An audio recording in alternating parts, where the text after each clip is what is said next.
thanking you, Panginoon, for you are faithful, Panginoon, sa buhay ng aming panibagong kapatid dito sa DICM family, si Kuya Drew, Panginoon, Kuya Andrew, na bagong dating dito sa Korea, sa student, Panginoon. Alam namin, Panginoon, and ikaw, higit sa lahat ang nakakaalam ang lahat ng kanyang pinagdaanan, sa kanyang mga effort, at sa kanyang mga ginawa, applying para sa Korean visa. And we thank you, Panginoon, sa kabila ng mga failed attempts, Panginoon. We thank you for you are faithful and you are working, Panginoon, sa kanyang buhay. Now that he is here, Panginoon, I know that you will encounter him more, Panginoon, sa kanyang stay dito. And we are praying, Panginoon, for him to be able, Panginoon, sa lahat ng kanyang gawain dito sa Korea. Give him wisdom, Panginoon, sa kanyang lahat ng pag-aaralan. Give him perseverance and diligence, Panginoon, sa kanyang lahat ng gagawin.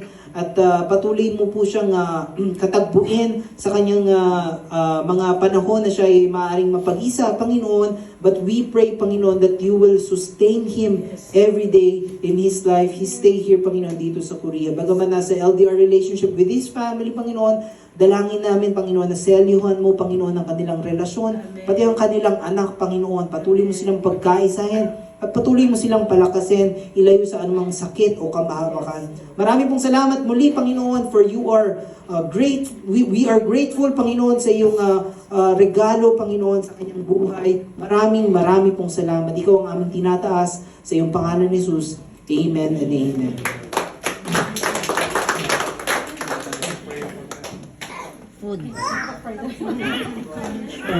Praying, Panginoon, sa pagkain sa